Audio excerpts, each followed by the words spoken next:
Una scuola più flessibile per combattere l'abbandono, la riforma che serve anche a Venezia.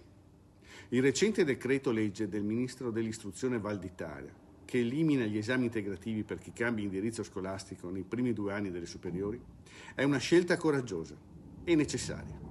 Significa riconoscere che l'errore nella scelta del percorso di studi non deve trasformarsi in una condanna all'abbandono. I numeri parlano chiaro. In Veneto il tasso di dispersione scolastica è sceso negli ultimi anni, ma rimane preoccupante.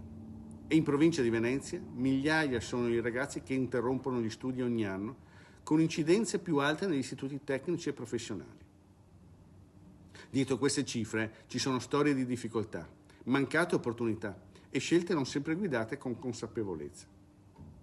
Con il nuovo provvedimento uno studente che si accorge di aver imboccato la strada sbagliata potrà correggere il tiro senza subire l'ostacolo di un esame integrativo.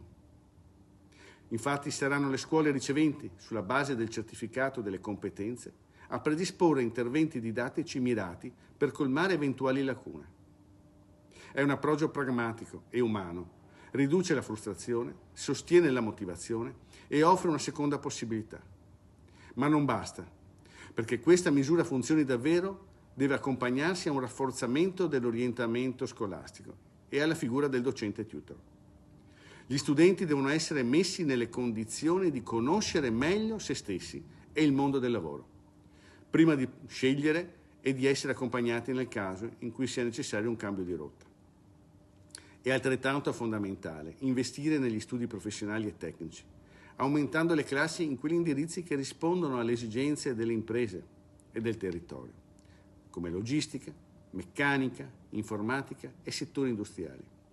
È qui che si giocano le opportunità occupazionali del futuro e il rilancio competitivo della nostra area metropolitana.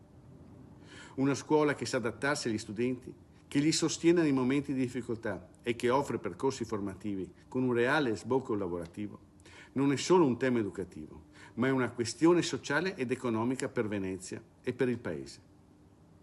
Questa riforma, se accompagnata da investimenti e responsabilità locale, può diventare un passo decisivo verso una scuola più giusta, inclusiva e utile al territorio, e soprattutto in vista dell'intelligenza artificiale che cambierà molti posti di lavoro.